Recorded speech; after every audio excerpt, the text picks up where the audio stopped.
నేను ఒక్క మాట పోలీసు మిత్రులకు మనవి చేస్తా ఉన్నా. ప్రజాస్వామ్యంలో ప్రజలకు అడిగే హక్కు ఉంటుంది, తప్పకుండా అడుగుతారు ప్రజలు. ఈ అడిగే హక్కును సోషల్ మీడియాలో బీఆర్ఎస్కు సోషల్ మీడియా వారియర్స్ ఉన్నారు, వాళ్ళు బ్రహ్మాండంగా పనిచేస్తున్నారు, ఖచ్చితంగా అడుగుతున్నారు ప్రజల తరఫున.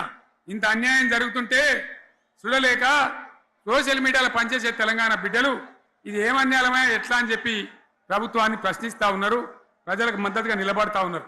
వాళ్ళ మీద కేసులు, వాళ్ళని పట్టుకపోవడు.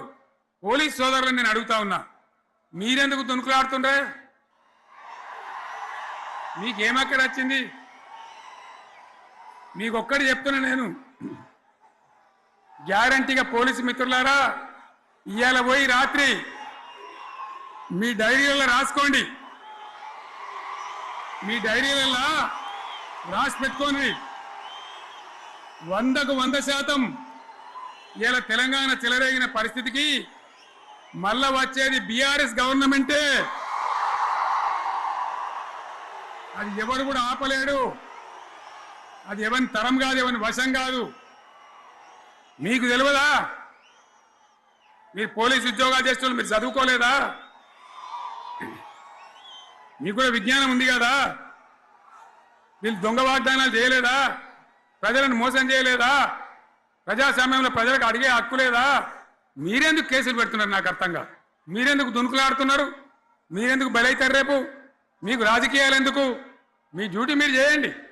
మేము బీఆర్ఎస్ ఎప్పుడు శాసనాన్ని ఉల్లంఘించం, చట్టాలను ఉల్లంఘించం. అయినా నేను ఒక్క మాట మళ్ళీ చెప్తా ఉన్నా, మీకు ఆల్రెడీ చెప్తా ఉన్నారు పార్టీ నుంచి, ఎక్కడ ఎవరిని మీ మీద అన్యాయం కేసులు పెట్టినా మన టీఆర్ఎస్ లీగల్ సెల్ వీరులు ఉన్నారు, మీకు భయపడే అవసరం లేదు. న్యాయస్థానాలని అక్కడ పోరాటం చేద్దాం. మీకు అండగా కేసీఆర్ ఉంటాడు, బీఆర్ఎస్ ఉంటుంది, అందరం ఉంటాం. ఇక ఈడికెళ్ళి నేను కూడా ఊకోను, నేను బయలుదేరుతా. యాందాకైనా మంచిదే. ఎవరెవరి సంగతి ఏందో, ఎవరైనా లెక్కేందో అన్ని కూడా లెక్కలు తీద్దామని మనవి చేస్తా ఉన్నాం. ఈ రకంగా మనం ముందుకు పోవాలి.